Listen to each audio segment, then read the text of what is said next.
नमस्ते दोस्तों, pharma notes YouTube channel में मैं विकास बोपिन और आप सबों का तहे दिल से स्वागत करता हूं। दोस्तों आज यहाँ पे हम वन लाइनर पार्ट 40 को डिस्कस करने जा रहे हैं। दोस्तों ये वन लाइनर सीरीज से हम ये करना चाहते हैं कि एक लाइन में हमें ज़्यादा से ज़्यादा नॉलेज आए जो हमारे एग्जाम में काम में आए। दोस्तों तो आज का हमारा ये टॉपिक है एंटी हाइपरटेंसिव। तो एंटी हाइपरटेंसिव से रिलेटेड हर एक छोटे पॉइंट से लेकर के बड़े पॉइंट तक हम यहाँ पे हर एक पॉइंट को अच्छे से डिस्कस करेंगे ताकि हमारा नॉलेज और बढ़े और आने वाले जो भी एग्ज़ाम है आपके उसमें कोई भी इस चैप्टर से सवाल बने तो उसका सवाल का जवाब आपका सही हो जाएगा। दोस्तों तो इस वीडियो को अंत तक ज़रूर देखना है ताकि आपको बहुत सारा लाभ होने वाला है। दोस्तों तो चलिए आइए आज के इस शानदार सेशन को यहाँ पे स्टार्ट कर देते हैं। देखो यहाँ पे पहला पॉइंट है, क्या बोल रहा है देखो, loop diuretics are also called as high ceiling diuretics. देखो लूप डायरेटिक और हाई सीलिंग डायरेटिक्स कोई अलग अलग चीज नहीं है, ये एक ही डायरेटिक है लूप डायरेटिक्स, उसी को हाई सीलिंग डायरेटिक्स बोला जाता है। अब इसमें कौन से एग्जांपल आएंगे, फुरोसेमाइड जिसका ब्रांड नेम है लासिक्स, इथाक्राइनिक एसिड, बुमटेनाइड और टॉर्सेमाइड। ठीक है, ये सेमाइड वाले टॉर्सेमाइड फुरोसेमाइड। तो ऐसे ये ड्रग यहाँ पे लूप डायरेटिक्स या फिर उसको हाई सीलिंग डायरेटिक्स बोला जाता है। तो ये एग्जाम्पल याद नहीं रहते हैं और बहुत बार ये सवाल एग्जाम में पूछा जाता है।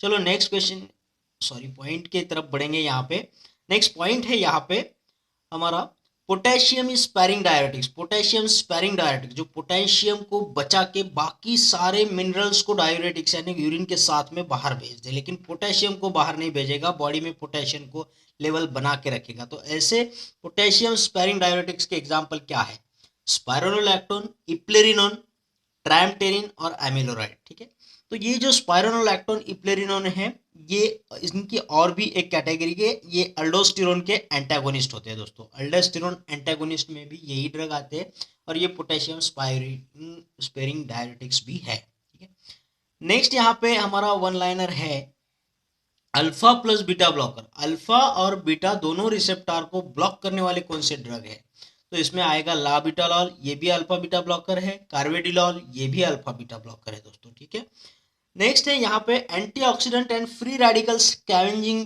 प्रॉपर्टी जो यूनिक है ये किसकी है, ऐसा पूछा जाएगा आपको। Antioxidant and free radical scavenging property ये जो है ये कार्वेडिलॉल की है। दोस्तों ठीक है, कार्वेडिलॉल की।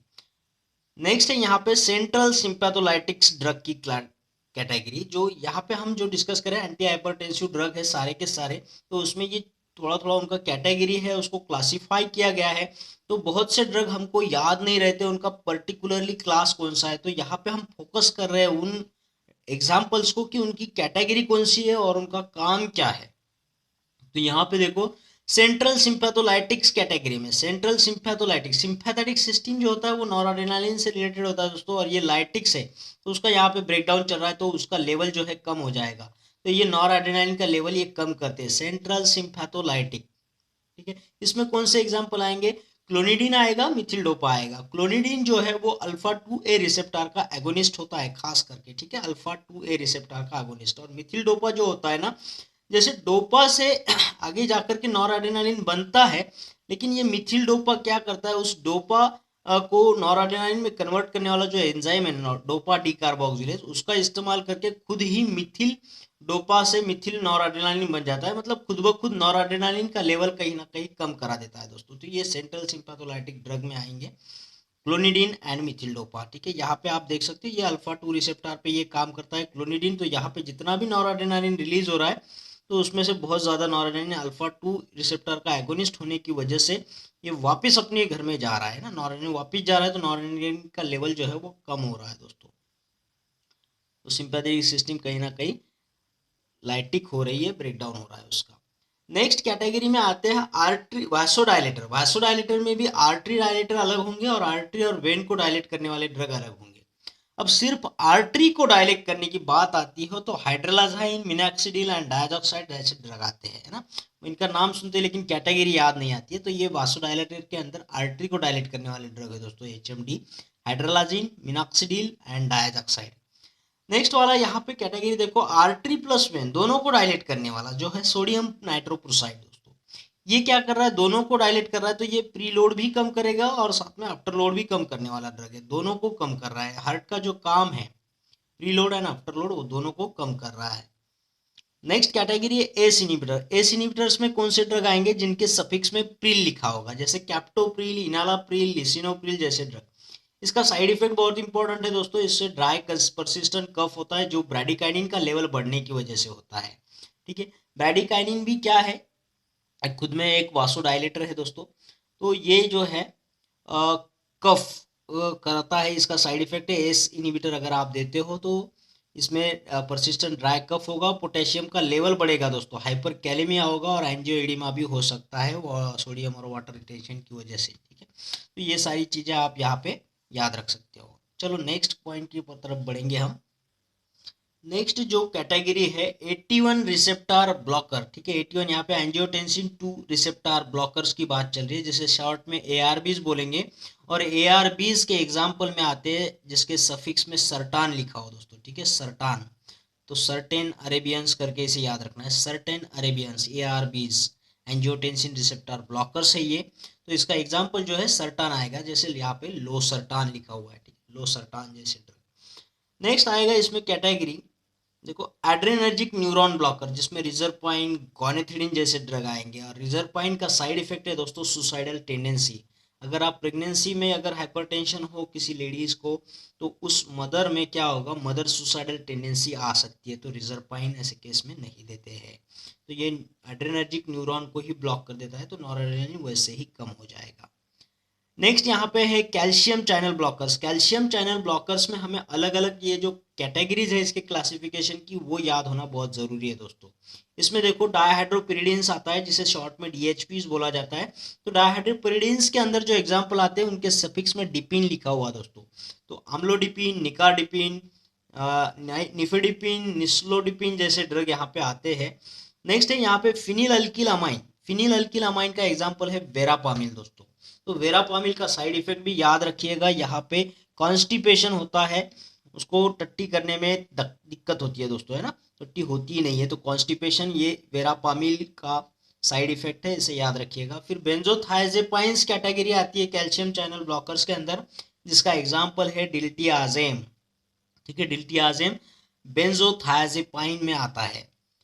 नेक्स्ट यहाँ पे है हमारा वन लाइनर का पॉइंट है जो है फर्स्ट जनरेशन डायहाइड्रोपिरिडिन्स। ठीक है, तो डीएचपी जो है कैल्शियम चैनल ब्लॉकर्स के अंदर जो डीएचपी वाला क्लास है उसमें सारे डिपिन ड्रग आते हैं, तो उसमें भी फर्स्ट जनरेशन वाला डीएचपी कोई है तो वो है निफेडिपिन। ठीक है, अगर डायबिटीज है किसी पेशेंट को और उसको हाइपरटेंशन है, तो उसमें अगर हम निफेडिपिन देते हैं उसको, तो वो डायबिटीज वाला जो पेशेंट है उसका डायबिटीज जो डिसीज है वो और भी ज़्यादा बढ़ेगा और भी ज़्यादा एक्सेंचुएट हो जाएगा दोस्तों, क्योंकि निफेडिपिन जो है इंसुलिन का लेवल कम करा करके काम करता है। ठीक है, तो निफेडिपिन के साथ में ये याद रखिएगा कि ये डायबिटीज़ में नहीं देना है, क्योंकि वो डायबिटिक को और भी बढ़ावा देता है, एक्सेंचुएट करता है, इंसुलिन लेवल को डिक्रीज करा करके।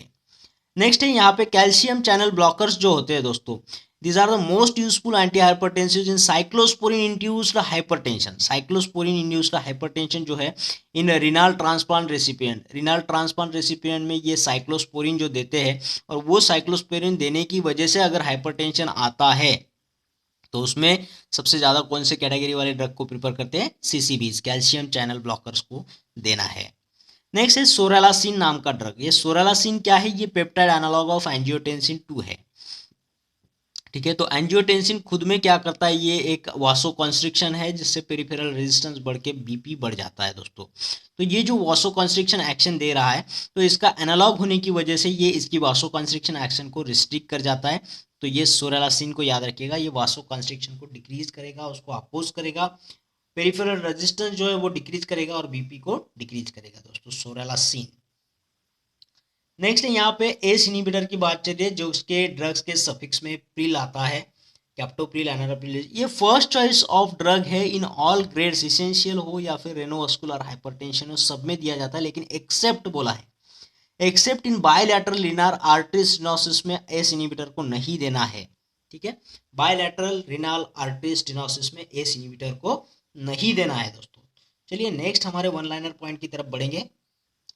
थायाजाइड्स, थायाजाइड डायरेटिक जो है ये पोटेंशिएट कर सकते हैं सभी एंटी हाइपरटेंसिव की ड्रग की जो एक्शन है। ठीक है, सभी एंटी हाइपरटेंसिव ड्रग्स के एक्शन को ये पोटेंशिएट कर सकते हैं, एक्सेप्ट डायहाइड्रोपिरिडिन्स, डिपिन्स वाले जो ड्रग है उनके एक्शन ये पोटेंशिएट नहीं कर सकते हैं।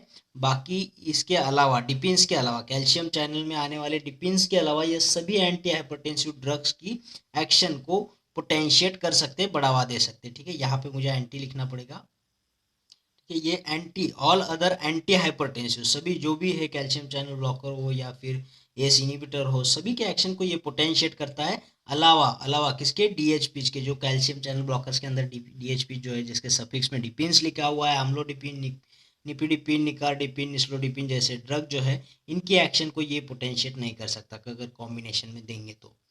फिर है यहाँ पे थायाजाइड डायरेक्ट्स, अगला पॉइंट, ये क्या करते हैं, it will lessen the risk of hip fractures in elderly hypertensive patient due to the hypocalciuric action. देखो ये क्या करता है, ये डायरेटिक है तो ये पेशाब में बढ़ाएगा, जिसमें काफ़ी सारे मिनरल चले जाएंगे, जैसे पोटेशियम जाएगा, सोडियम जाएगा, यूरिन का वॉल्यूम बढ़ेगा, लेकिन ये कैल्शियम को बाहर नहीं जाने देता है दोस्तों।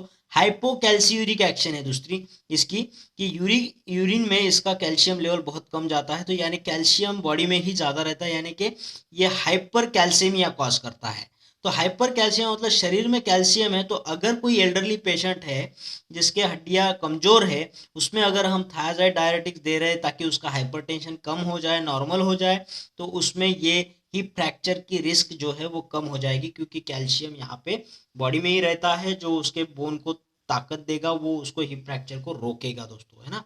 तो ये थायराइड डायरेटिक जो है हाइपर कैल्शियमिया करते हैं, उसी को हाइपोकैल्सियूरिक एक्शन बोलेंगे। यूरिन में कम कैल्शियम जा रहा है और ये हाइपर कैल्शियम है, तो बॉडी में ज़्यादा कैल्शियम रह रहा है, दोनों का मतलब एक ही है ना।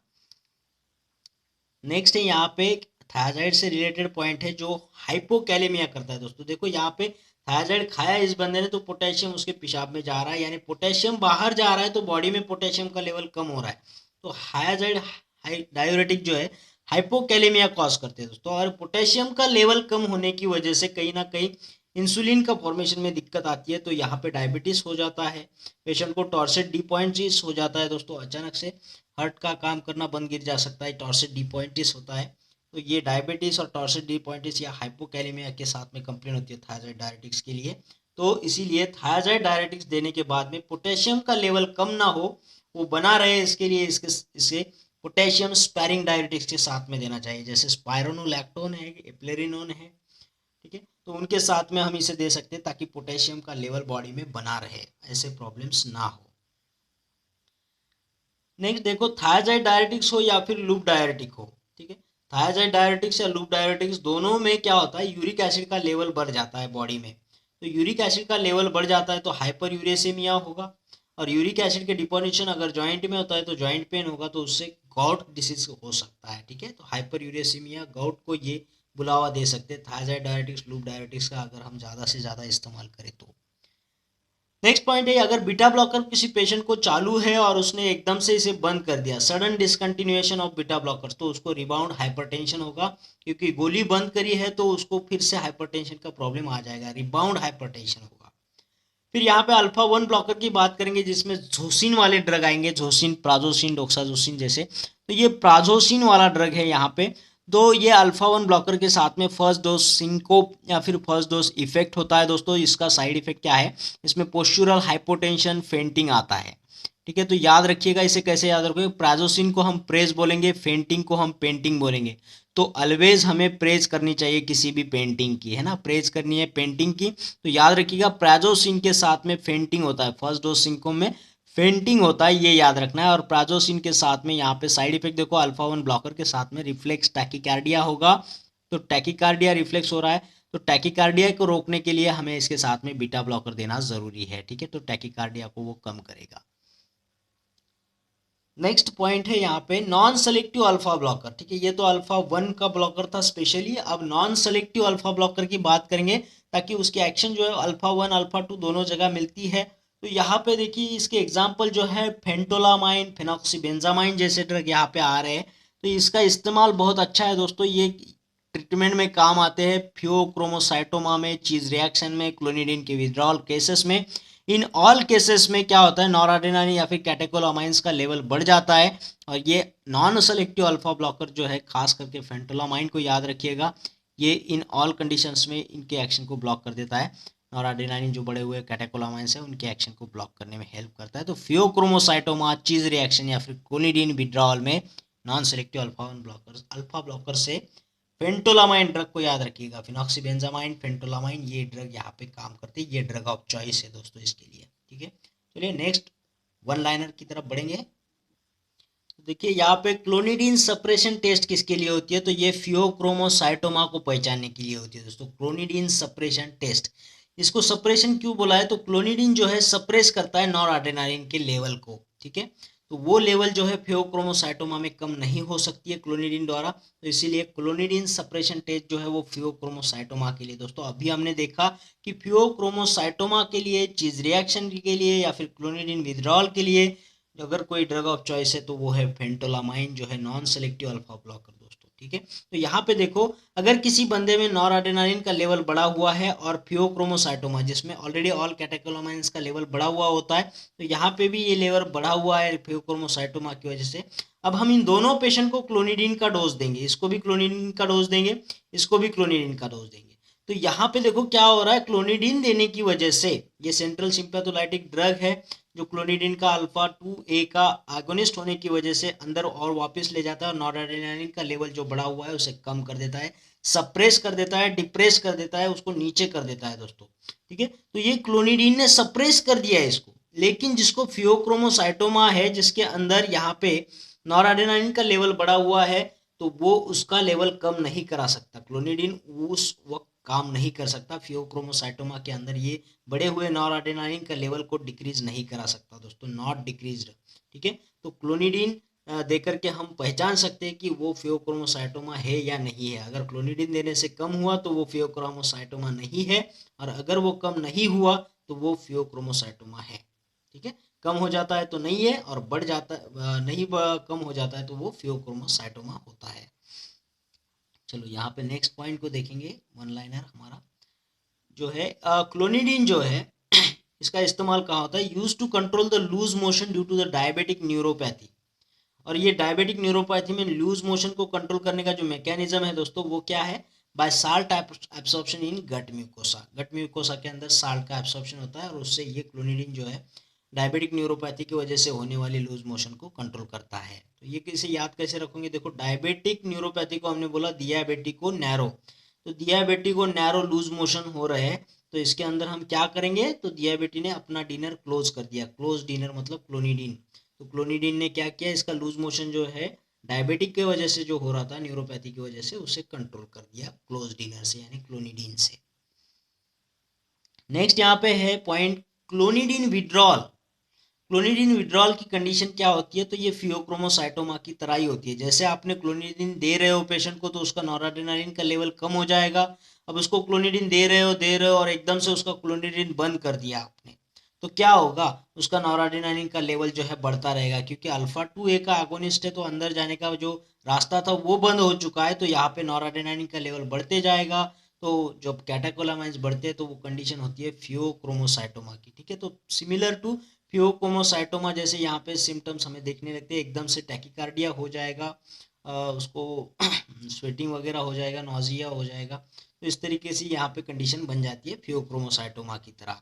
इसके ट्रीटमेंट के लिए क्या इस्तेमाल करना है, alpha blocker plus beta blocker drug इस्तेमाल करना है, या फिर पोटेंट वासोडाइलेटर के साथ में फिर से क्लोनिडीन को यहाँ पे दे सकते हो। ठीक है, तो ये क्लोनिडीन विड्रॉल का केस है। नेक्स्ट मैं पॉइंट बता दूं आपको, यहाँ पे एंटी हाइपरटेंसिव एक्शन जो है क्लोनिडीन की हमें मिलती है, क्योंकि ये जो रिलीज होने वाला नॉरएड्रेनालिन है ये अल्फा 2 रिसेप्टर से वापस चला जाता है और नॉरएड्रेनालिन की लेवल कम होती है, तो इस एक्शन को अबोलिश करता है, ब्लॉक करता है, नलीफाई करता है कौन, तो TCA tricyclic anti depressant and chlorpromazine. तो यहाँ पे देखिए tricyclic anti depressant and chlorpromazine ने ये रास्ता बंद कर दिया, तो ये नॉरएड्रेनालिन का लेवल कम नहीं होगा बल्कि बढ़ता ही जाएगा, और इसके एक्शन को यहाँ पे ब्लॉक कर दिया गया क्लोनिडीन के। क्लोनिडीन उसको अंदर भेजता था, ये अंदर नहीं जाने दे रहा है। ठीक है, तो क्लोनिडीन इसको लो करता था, ये इसको बढ़ा रहा है, तो ये एक दूसरे के एक्शन को अबोलिश कर रहे हैं दोस्तों। और TCA जो है ट्राइसाइक्लिक एंटी डिप्रेसेंट, ये मिथिल डोपा के एक्शन को भी रिवर्स करता है। मिथिल डोपा भी एक सेंट्रल सिंपैथोलाइटिक ड्रग है क्लोनिडीन की तरह, तो इसकी एक्शन को भी TCA रिवर्स करता है, क्लोनिडीन के एक्शन को भी रिवर्स करता है। क्लोरप्रोमाजिन को याद रखिएगा, वो क्लोनिडीन के एक्शन को रिवर्स कर रहा है या फिर बंद कर रहा है दोस्तों। ठीक है, चलिए नेक्स्ट वन लाइनर की तरफ बढ़ेंगे। देखो यहाँ पे क्लोनिडीन के यूजेस बता रहे हैं, क्लोनिडीन कहाँ कहाँ काम आएगा। तो देखो ओपियोइड विड्रॉल में काम आएगा, अल्कोहल विड्रॉल में काम आएगा, स्मोकिंग सिजेशन स्मोकिंग बंद करना है तो काम आएगा, दारू छोड़ना है तो काम आएगा, मॉर्फिन की जगह पे ये सब्सटीट्यूट करके भी काम आ सकता है। अब मॉर्फिन नहीं है तो हम क्लोनिडीन का भी इस्तेमाल कर सकते हैं। ठीक है, तो ये सारे क्लोनिडीन के इतने अच्छे अच्छे इस्तेमाल है यहाँ पे, तो आपको ये याद रह जाएंगे। नेक्स्ट है मिथिल डोपा के हाइपर सेंसिटिविटी। देखिए क्या क्या कर सकता है ये मिथिल डोपा। तो ये पॉजिटिव कुम्स टेस्ट देता है, ल्यूपस सिंड्रोम होता है, हेपेटाइटिस हो सकता है, थ्रोम्बोसाइटोपेनिया हो सकता है, इसमें haemolytic anaemia, flu like illness, fever and rashes जैसे यहाँ पे हाइपर सेंसिटिविटी है। इसके होने के बावजूद भी मिथिल डोपा ड्रग जो है वो सेफ माना जाता है प्रेगनेंसी में होने वाले हाइपरटेंशन के लिए। तो प्रेगनेंसी में जो हाइपरटेंशन है उसको कम करने के लिए मिथिल डोपा दिया जाता है। प्रेगनेंसी में सेफ तो दो ही ड्रग यहाँ पे याद रखिएगा, हाई मतलब हाइड्रोलाजाइन और माँ मतलब मिथिल डोपा। सबसे ज़्यादा तो हाइड्रोलाजाइन ही ड्रग ऑफ चॉइस है प्रेगनेंसी में होने वाले हाइपरटेंशन के लिए, जिसे इक्लाम्सिया प्री इक्लाम्सिया कहा जाता है। तो हाइड्रोलाजाइन को याद रखिएगा, और यहाँ पे मिथिल डोपा भी प्रेगनेंसी में देने के लिए सेफ है बावजूद पॉजिटिव कुम्स टेस्ट के। ठीक है, नेक्स्ट यहाँ पे पॉइंट है हाइड्रोलाजिन। हाइड्रोलाजिन जो है ये क्या करता है, डायस्टोलिक जो बीपी है हमारा डीबीपी, डायस्टोलिक ब्लड प्रेशर को कम करने का काम करता है, greater reduction in the diastolic. ठीक है, जो हम बोलते हैं ना नॉर्मली बीपी 120/80 है, तो वो जो 80 वाला पार्ट है डायस्टोलिक ब्लड प्रेशर का, वो अगर बढ़ जाता है तो उसको कम करने के लिए हाइड्रोलाजिन ये ड्रग ज़्यादा इंपॉर्टेंट है यहाँ पे, और ये प्रेगनेंसी में बहुत सेफ ड्रग है हाइड्रोलाजिन। नेक्स्ट मैं बात करूं मिनॉक्सिडिल की। ठीक है, ये वासोडाइलेटर है, सारे अभी यहाँ पे हम डिस्कस कर रहे हैं हाइड्रोलाजिन मिनॉक्सिडिल डाइऑक्साइड।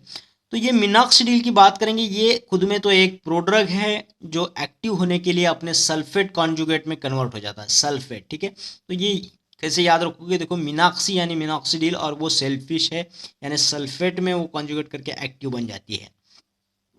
ठीक है, तो मीनाक्षी सेल्फिश है करके इस पॉइंट को याद रखने की कोशिश करिएगा। नेक्स्ट है यहाँ पे drug dioxide. Dioxide are related to the thyroid diuretics. देखो ये थायराइड डायरेटिक्स की तरह ही है, लेकिन इसके बावजूद इसके एक्शन जो है वो अपोजिट है। थायराइड डायरेटिक्स हमारे यूरिन का वॉल्यूम बढ़ाते हैं, बॉडी में से यूरिन को बाहर निकाल देते हैं, सोडियम वाटर का लेवल कम कर देते थे थायराइड डायरेटिक्स। लेकिन डायऑक्साइड बिल्कुल अपोजिट है, ये सोडियम एंड वाटर का बॉडी में रिटेंशन करता है दोस्तों। ठीक है, तो बॉडी में ही जमा होता है डायऑक्साइड वगैरह से। ठीक है, ब्लड वॉल्यूम बढ़ जाता है, तो ये डायऑक्साइड है। नेक्स्ट बात करूंगा मैं इन दोनों की, मिनॉक्सिडिल एंड डायऑक्साइड की। हाइड्रोलाजाइन की बात नहीं कर रहा हूँ, मिनॉक्सिडिल एंड डायऑक्साइड ये दोनों पोटेशियम चैनल ओपनर है, ओपनिंग से काम करते हैं, और ये हाइपर पोलराइजेशन से ही अपना काम करते हैं दोस्तों। ठीक है, तो याद रखिएगा ये minoxidil dioxide potassium channel opener, और इसीलिए ये हाइपर पोलराइजेशन से काम करते हैं। नेक्स्ट पॉइंट है सोडियम नाइट्रोक्लोराइड का, जो हमारे दोनों आर्टरी और वेन्स दोनों का डायलेटर है, इसलिए प्री एंड आफ्टर लोड दोनों कम करता है हार्ट के ऊपर का। इसका साइड इफेक्ट देखिए लैक्टिक एसिडोसिस कॉज करता है। ये ड्रग ऑफ चॉइस है दोस्तों इन हाइपरटेंसिव इमरजेंसीज में, बहुत सारे हाइपरटेंसिव इमरजेंसी में इसे ड्रग ऑफ चॉइस माना गया है। और सोडियम नाइट्रोक्लोराइड हमारे बॉडी के अंदर जब जाता है तो ग्लूटाथायन से ये नाइट्रिक ऑक्साइड एंड साइनाइड में कन्वर्ट हो जाता है। साइनाइड हमारे अंदर साइकोसिस कॉज कर सकता है, तो इसे नलीफाई करने के लिए थायोसल्फेट जैसे ड्रग यहाँ पे सोडियम थायोसल्फेट अगर हम इसमें देंगे तो ये बाहर जाता है, थायोसाइनेट करके ये बाहर निकल जाता है नॉन टॉक्सिक कंपाउंड के द्वारा। ठीक है, साइनाइड टॉक्सिक है, थायोसाइनेट बनेगा तो ये इसका टॉक्सिसिटी कम हो जाएगा। ठीक है, चलो नेक्स्ट वन लाइनर पॉइंट की तरफ बढ़ेंगे। नेक्स्ट है यहाँ पे आइसोलेटेड सिस्टोलिक हाइपरटेंशन। ये जो कंडीशन है आईएसएस इसका शॉर्ट फॉर्म है। आइसोलेटेड सिस्टोलिक हाइपरटेंशन मतलब सिस्टोलिक ब्लड प्रेशर जो है आपका एसबीपी वाला जो है बीपी बढ़ रहा है, 140 होगा या 140 से ज़्यादा हो जाएगा वो। ठीक है, और डायस्टोलिक बीपी जो है डीबीपी यहाँ पे 90 से भी कम होने लगेगा दोस्तों। ठीक है, तो ये पॉइंट को याद रखिएगा। आईएसएच क्या होता है, ये सिस्टोलिक ब्लड प्रेशर इसमें बढ़ता है, डायस्टोलिक वाला कम होता है दोस्तों।